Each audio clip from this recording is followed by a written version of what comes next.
ഇന്ന് ഒരു നിമിഷം നമുക്ക് കർത്താവ് നമുക്ക് വേണ്ടി എന്ത് ചെയ്തു എന്നുള്ളതിനെ പറ്റി ഒന്ന് ഓർമ്മിക്കാൻ. നമുക്കെല്ലാം യഥാർത്ഥത്തിൽ യേശു നമുക്ക് വേണ്ടി എന്ത് ചെയ്തു എന്ന് നമുക്ക് പൂർണ്ണമായിട്ടും അറിയത്തില്ല. അറിയാൻ പോകുന്ന ഒരു ദിവസം വരാൻ പോവുകയാണ്. അത് കർത്താവിൻ്റെ സാന്നിധ്യത്തിലാണ്. അതെ, നമുക്കൊന്ന് ഓർക്കാം.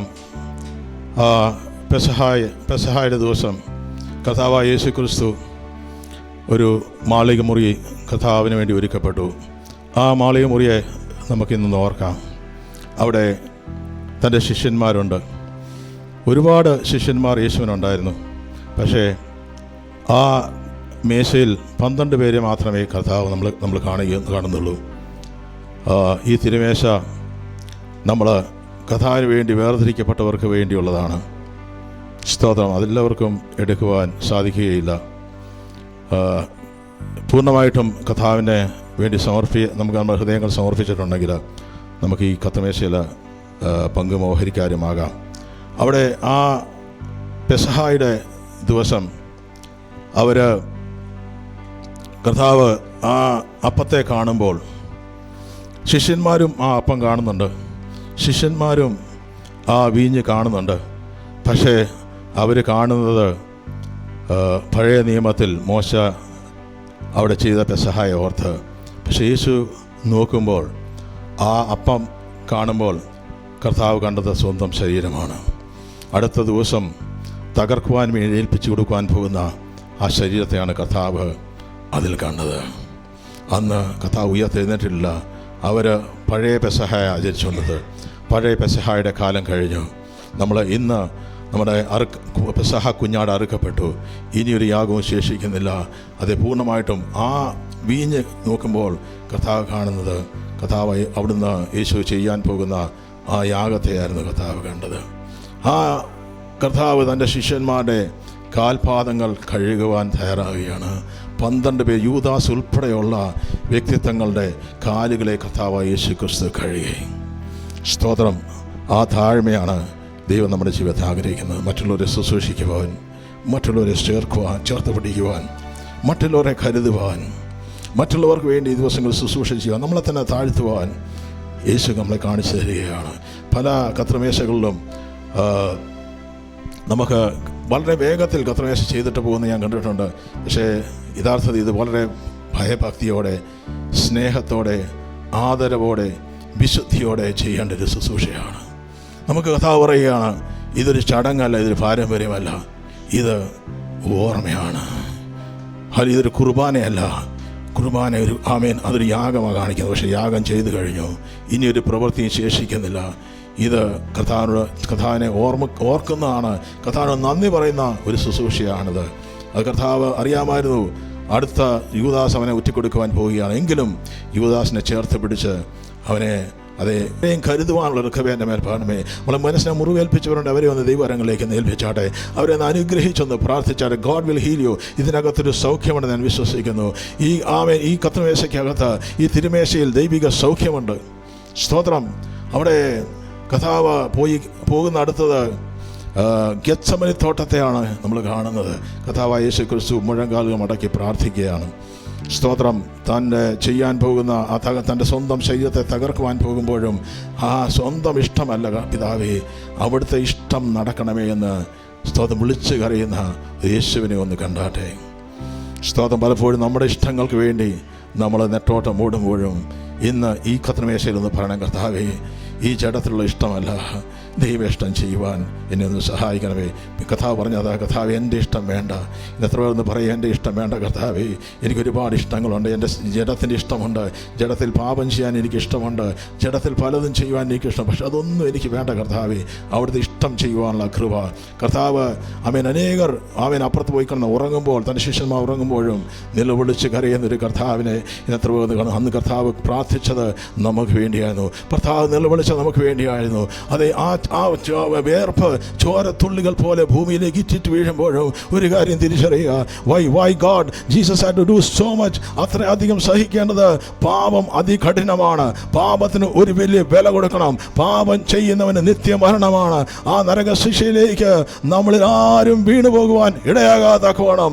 അതിനുവേണ്ടി മറുപടിയായി കൊടുക്കാൻ കഴിയുന്നത് ആ യേശുവിൻ്റെ ശരീരം മാത്രമേ ഉള്ളെന്ന് തിരിച്ചറിയുമ്പോൾ ഹല്ലേലൂയ. കർത്താവ് പറയുകയാണ്, ഹല്ലേലൂയ, കർത്താവ് പിതാവേ, എൻ്റെ ഇഷ്ടമല്ല അവിടുത്തെ ഇഷ്ടം, ഇവരുടെ രക്ഷയാണ്. അതിനുവേണ്ടി ഞാൻ എന്തും ചെയ്യാൻ തയ്യാറാണ്. അടുത്ത ദിവസം തകർക്കപ്പെടുവാൻ ഒരു മനുഷ്യനെന്ന് തോന്നാത്ത വണ്ണം അത്ര ആകൃതിയും പ്രകൃതിയും മാറിപ്പോകാൻ കാണുവാൻ അവൻ ആയി പോകുവാൻ തീരുന്നത് യേശു ഒരു ദർശനം പോലെ മുമ്പിൽ കാണുമ്പോഴും അവിടെ പ്രാർത്ഥിച്ചെഴുന്നേൽക്കുന്ന യേശുവിൻ്റെ അടുക്കിലേക്ക് ദൈവദൂതന്മാർ ഇറങ്ങി വന്നു.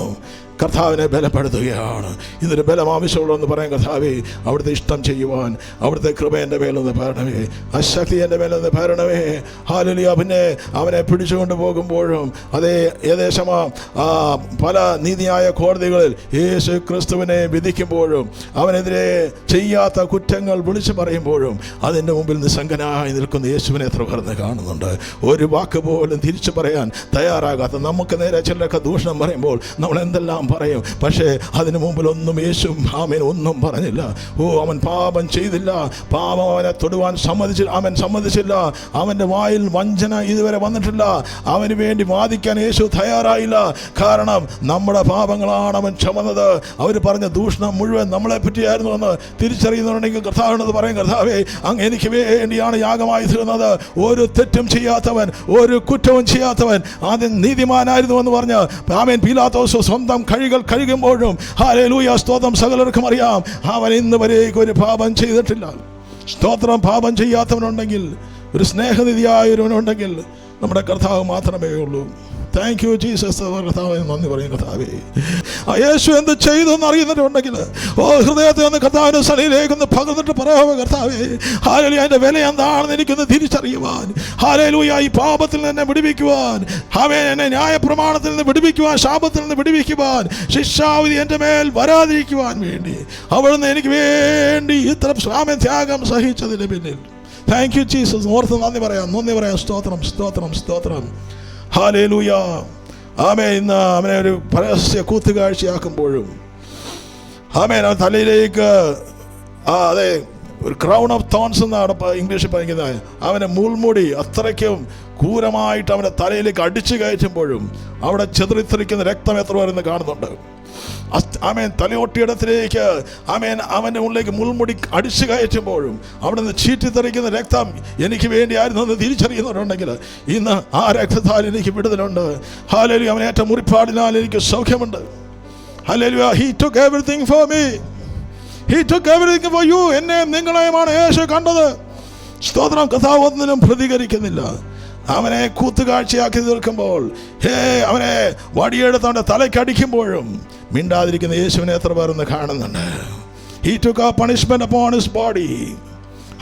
മാനവരാശിയുടെ മുഴുവൻ രക്ഷയ്ക്കായിട്ടും അവൻ്റെ ശരീരത്തിൽ നിന്ന് ചിതറിത്തെറിക്കുന്ന അവിടെ ഒഴുകിയിറങ്ങുന്ന രക്തം ഭൂമിയിലേക്ക് നിപതിക്കുമ്പോഴും ഭൂമിയേറിയ ക്രൂശമായി കർത്താവ് വിറച്ചും, സ്തോത്രം, അതേ, നടന്നും തളർന്നു പോകുന്ന യേശുവിനെ എത്ര പേർ നിന്ന് കാണുന്നുണ്ട്. He took a punishment.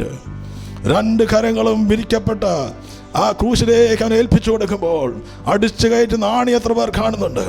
കാലിലേക്ക് തറച്ചു കയറ്റുന്ന ആണി എത്ര പേർ എന്ന് ഓർക്കുന്നുണ്ട്? സ്തോത്രം. അവൻ ക്രൂശിൽ കടക്കുമ്പോഴും അവൻ ആരോടും പരാതിയില്ല. അവൻ പറഞ്ഞു, ഇവർ ചെയ്യുന്നത് എന്താണെന്ന് ഇവരറിയുന്നില്ലപ്പാ, ഇവരോട് ക്ഷമിക്കണമേ. എനിക്ക് വേണ്ടി തയ്യാറായി നിൽക്കുന്ന ഒരു നല്ല കർത്താവിനെ എത്ര പേരെന്ന് ഓർക്കുന്നുണ്ട്. He is looking at you right now. ഇത് കണ്ടുകൊണ്ടിരിക്കുന്ന ചിലരുടെ ഹൃദയത്തിലേക്ക് കർത്താവ് നമ്മളെ നോക്കിക്കൊണ്ടിരിക്കുകയാണ്. സ്തോത്രം. അവൻ അതേ അഭാരം വരെ ക്രൂശ് വഹിച്ചത് നമ്മുടെ ഭാരങ്ങളെയാണ് കർത്താവ് ഏറ്റെടുത്തത്. സ്തോത്രം. അതെ, ഇന്ന് ഒരു പരസ്യ കൂത്തുകാഴ്ചയായി നമുക്ക് വേണ്ടി തീരുവാൻ തക്കവണ്ണം ആ കർത്താവ് സ്വന്തം തലയെ ചായ്ച്ച് അവൻ തൻ്റെ ജീവനെ കൊടുക്കുമ്പോഴും കർത്താവ് തൻ്റെ അവസാനത്തെ ശ്വാസവും നമുക്ക് വേണ്ടി കൊടുത്തു. അതെ, നമുക്ക് വേണ്ടി ഒന്നും കർത്താവ് സ്വന്തമായിട്ട് ഒന്നും കൊണ്ടുപോയിട്ടില്ല. അവിടെ കർത്താവ് ഉണ്ടായിരുന്ന മുഴുവൻ നമുക്ക് വേണ്ടി ദൈവം തന്നത് സ്വർഗീയ ഇടങ്ങളിൽ നമ്മളെ ഇരുത്തുവാൻ വേണ്ടിയാണ്. ദൈവമക്കൾ എന്ന പദവിയിലേക്ക് നമ്മളെ വിളിച്ച് കൊണ്ടുപോകാൻ വേണ്ടിയാണ് കർത്താവ് നമുക്ക് വേണ്ടി യാഗമായി തീർന്നെങ്കിൽ ആ ദൈവകരങ്ങളിലേക്ക് ഏൽപ്പിക്കാം. Just thank the Lord. ഇന്നത്ര വരുന്ന ദൈവത്തിന് നന്ദി പറയും. Thank you Jesus. Thank you Jesus. അവൻ സ്തോത്രം തല ചായ്ക്കുമ്പോൾ, അവന് ജീവൻ കൊടുക്കുമ്പോൾ പ്രപഞ്ചത്തെ മുഴുവൻ സൃഷ്ടിച്ചവൻ നമുക്ക് വേണ്ടി ജീവനെ കൊടുക്കുമ്പോൾ പ്രപഞ്ചം മുഴുവൻ ഒരു നിമിഷം നിഷ്ഫലമായി. അതെല്ലാം നിശ്ചലമായി. ഞാൻ വിശ്വസിക്കുന്നു ലോകം എമ്പാടും പ്രപഞ്ചം ഒരു ദിവസം നിശ്ചലമായി നിന്നു. സൂര്യൻ തൻ്റെ മുഖത്തെ മറച്ചു, അന്ധകാരം ഭൂമിയെ മൂടി. വെളിച്ചമായവൻ തൻ്റെ വെളിച്ചത്തെ അവൻ അണയുമ്പോഴും സ്തോത്രം എല്ലാവരുടെ പ്രത്യാശ നഷ്ടപ്പെട്ടു പോകുമ്പോഴും 3-ാം ദിവസത്തിന് ശേഷം അതേ കഥ നമുക്ക് വേണ്ടി മരണത്തെ ജയിച്ച് പുറത്തു വരികയാണ്. വീണ്ടും വെളിച്ചമായി നമ്മുടെ ജീവിതത്തിലേക്ക് മടങ്ങി വരുവാൻ തക്കവാൻ ദൈവം ഇടയാക്കിയെങ്കിൽ അത് അത്ര വലിയൊരു വലിയ യേശു നമുക്ക് വേണ്ടി കൊടുത്തുവെങ്കിൽ ഇന്ന് കഥാവിൻ്റെ കാര്യങ്ങളിലേക്ക് ഏൽപ്പിക്കാം. നമുക്ക് ചേർന്നൊരു ഗാനം പാടുമ്പോൾ നമുക്ക് ദൈവത്തിന് നന്ദി പറയാം. God's precious sacrifice, my Jesus. God's precious sacrifice, കരിക്കും രക്തം നിത്യജീവൻ നൽകുന്ന രക്തം, എൻ പാപത്തിൻ ശാപം ക്രൂശിൽ ചൊരിഞ്ഞ രക്തം, എൻ പാപത്തിൻ ശാപം ക്രൂശിൽ ചൊരിഞ്ഞ രക്തം കഴുകുന്നു. ഹീമം പോലെ കഴുകിയിടുന്നു രക്തത്താൽ എൻ യേശു. ദൈവപ്രസാദയാഗം എൻ യേശു, ദൈവപ്രസാദയാഗം.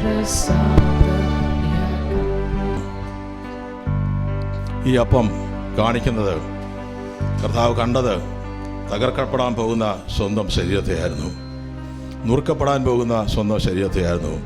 അവൻ്റെ ശരീരത്തിലെ അതേ മാംസം തെറിച്ച് പോകുമ്പോഴും മനുഷ്യന്ന് പോലും തോന്നാതെ വണ്ണം അവൻ തകർക്കപ്പെടുവാനായിട്ട് ഏൽപ്പിച്ചത് എന്തിനു വേണ്ടിയായിരുന്നു? വായ് എന്തിനു വേണ്ടിയായിരുന്നു കഥാവ് അത്ര ത്യാഗം സഹിച്ചത്? എത്ര പേർന്ന് റിയലൈസ് ചെയ്യുന്നുണ്ട്? ഹൃദയം എത്ര പേർന്ന് നുറുങ്ങും? കഥാവി thank you Jesus, thank you ഉണ്ടെങ്കിൽ ഒരു നിമിഷം നമ്മുടെ ഹൃദയത്തിലേക്ക് ഒന്ന് നോക്കാം. കഥാവിനോട് നേരിട്ട് പറയാം, തന്നെത്താൻ ശോധന ചെയ്തിട്ട് വേണം ഈ അപ്പം തിന്നുകയും പാനപാത്രം കുടിക്കുകയും ചെയ്യുവാൻ. അതല്ലാതെ തിന്നുകയും കുടിക്കുകയും ചെയ്യുന്നവൻ ശരീരത്തെ വിവേചിക്കാഞ്ഞാൽ അവൻ ശിക്ഷാവിധി തിന്നുകയും കുടിക്കുകയും ചെയ്യുകയാണ്. അയോഗ്യമായ അപ്പം തിന്നുന്ന തിരുവചനം പറയുന്നു. അതുകൊണ്ട് നമുക്ക് നേരിട്ട് പറയാം, കർത്താവ് ഏത് സമയത്തും നമ്മൾ ഏറ്റുപറച്ചിന് മുമ്പിൽ ഇറങ്ങി വരുന്ന നല്ല ദൈവത്തെ ആരാധിക്കുന്നത് ഇന്ന് നമുക്ക് ദിവസങ്ങളുടെ ഹൃദയങ്ങളെ ഒരു നിമിഷം നമുക്കൊന്ന് പരിശോധിക്കാം. കർത്താവി ഏതെങ്കിലും പരിശുദ്ധാത്മാവ് കാണിച്ചു തരുന്നുണ്ടെങ്കിൽ ഏൽപ്പിച്ചു കൊടുക്കുക. ആരുമായിട്ടെങ്കിലും ആരോടെങ്കിലും ക്ഷമിക്കുവാണെങ്കിലും ആരെയും അനുഗ്രഹിച്ച് പ്രാർത്ഥിച്ച് കർത്താവി എനിക്ക് കൃപ തരണമേ. അവിടെ അപ്പോസ്തലനായ പൗലോസ് പറയുകയാണ്, ആമേൻ. അതെ, അപ്പോസ്തലനായ പൗലോസിന് കിട്ടിയ വെളിപ്പാടാണ്. അദ്ദേഹം പറയുകയാണ്, ഞാൻ കർത്താവിൽ നിന്ന് പ്രാപിക്കുകയും നിങ്ങൾക്ക് ഏൽപ്പിക്കുകയും ചെയ്തത് എന്നതാണ്. കർത്താവായ യേശുവിനെ യൂദാസ് കാണിച്ചു കൊടുത്ത രാത്രിയിൽ അവൻ അപ്പം എടുത്തു.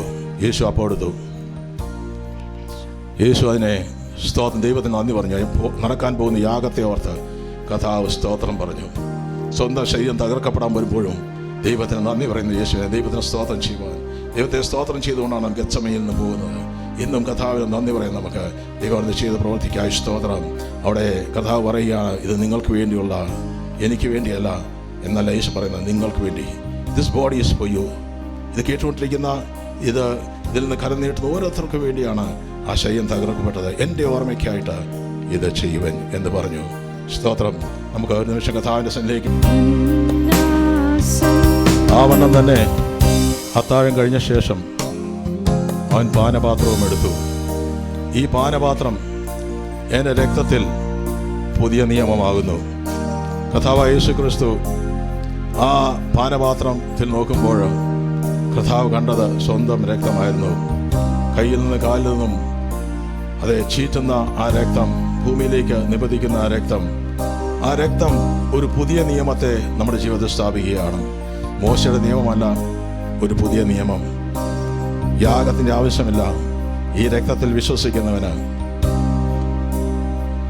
സ്വർഗം അവകാശമാണ്. ഈ രക്തത്തിൽ വിശ്വസിക്കുന്ന പിശാചിന് മേൽ ജയമുണ്ട്. ഈ രക്തത്തിൽ വിശ്വസിക്കുന്ന സൗഖ്യമുണ്ട്. ഈ രക്തത്തിൽ വിശ്വസിക്കുന്ന നിത്യജീവനുണ്ട്. അതെ, ആ രക്തം ജീവൻ. അവൻ ജീവൻ രക്തത്തിലാണ്. രക്തം ചൊരിയാതെ പാപത്തിന് വിമോചനമില്ല എന്നുള്ള ആ ന്യായപ്രമാണം കർത്താവ് സ്വന്തം ശരീരത്തിൽ പൂർത്തീകരിക്കുകയാണ്. അവിടെ കർത്താവ് ആ രക്തം കാണിക്കുന്നത് അവൻ ജീവന്റെ നായകനായിരുന്നു. യേശു ജീവൻ കൊടുത്തു. എന്നാൽ ജീവനെ തിരികെ എടുക്കുവാനുള്ള അധികാരമുണ്ടായിരുന്നു. ഇന്ന് ആ സന്നിധിയിലേക്ക് ഇപ്പോഴും ഓടി വന്നാലും നമ്മളെ കഴുകുന്ന ആ രക്തം ഇന്ന് അതിൽ നിന്ന് കുടിക്കുന്നവർ സ്തോത്രം, അവർ മരിച്ചാലും ജീവിക്കുമെന്ന് യേശു പറയുമ്പോൾ യേശു പറയുകയാണ്, യേശു ആ വീഞ്ഞിനെ കരങ്ങൾ ഉയർത്തി കർത്താവ് അത്താഴം കഴിഞ്ഞ ശേഷം അവൻ പാനപാത്രവും കരങ്ങൾ എടുത്തു. ഈ പാനപാത്രം എൻ്റെ രക്തത്തിൽ പുതിയ നിയമമാകുന്നു. ഇത് കുടിക്കുമ്പോഴൊക്കെയും എൻ്റെ ഓർമ്മയ്ക്കായി ചെയ്യും. ഇത് കുടിക്കുമ്പോഴൊക്കെയും നിങ്ങൾ ഓർക്കണം. കുടിക്കുമ്പോഴേക്കും ഓർക്കണം. അനേക കാര്യങ്ങൾ നമുക്ക് ഓർക്കുവാനുണ്ട്. ഒരു നിമിഷം കർത്താവിന് നന്ദി പറയാം. Thank you Jesus, thank U Lord. എന്ത് കർത്താവ് നമുക്ക് ചെയ്തു എന്ന് അല്പമെങ്കിലും നമുക്ക് അറിയാൻ കഴിയുന്നുണ്ടെങ്കിൽ ഒരു നിമിഷം നന്ദി പറയാം. നമുക്കിതിൽ നിന്നും പങ്ക് മോഹരിക്കാരുമാകാം. സ്തോത്രം. വിലമതിച്ചു കുരിശേൽപ്പിച്ചു തലയിൽ മുള്ള മുടിയും വെച്ചു പല പല പാടുകൾ ചെയ്തു നിന്നെ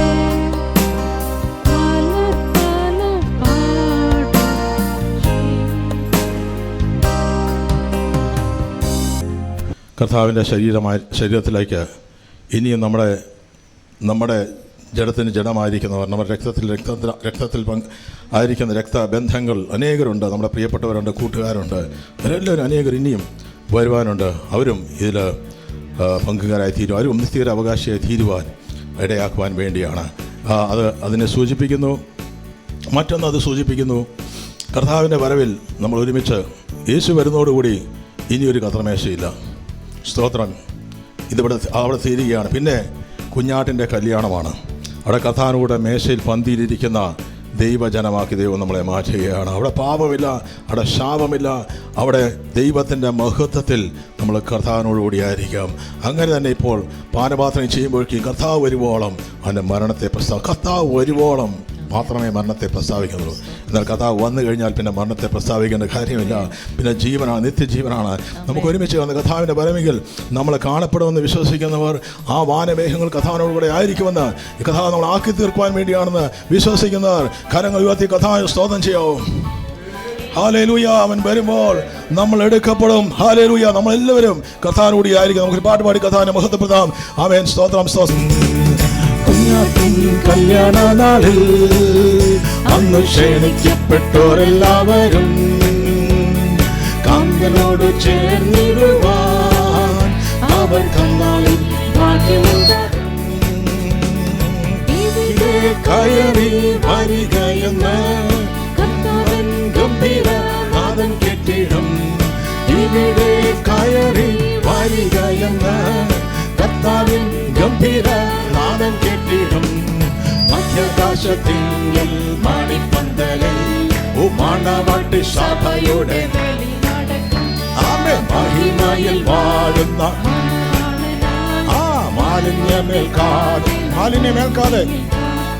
മധ്യാകാശത്തിൽ മണിപ്പന്തലിൽ മണവാട്ടി സഭയുടെ വെളി നടക്കം. മഹിമയിൽ വാഴുന്ന മണവാളന മാലിന്യമേൽക്കാതെ നാം ഒരുങ്ങി നിൽക്കാം. ഒരു മണവാളൻ വേറെയില്ലല്ലോ. ഇത്രയും രക്ഷ നൽകിയ ഒരു രക്ഷകൻ ഭൂമിയിലില്ലല്ലോ.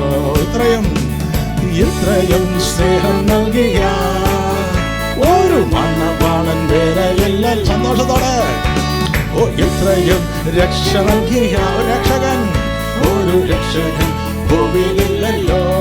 കാരണമുണ്ട്. സ്വന്തമാം ജീവനെ തന്നു വീണ്ടവൻ തിരുരക്തം ചൊരിഞ്ഞു രക്ഷയേകിയോ. സ്വന്തമാം ജീവനെ തന്നു വീണ്ടവൻ തിരുരക്തം ചൊരിഞ്ഞു രക്ഷയേകിയോ. മധ്യാകാശത്തിങ്കിൽ മണവാട്ടി സഭയുടെ വെളി നടക്കും. മണവാളനായി മാലിന്യം നിൽക്കാതെ നാം ഒരുങ്ങി നിൽക്കാം. മധ്യാകാശത്തിങ്കൽ മണിപ്പന്ത്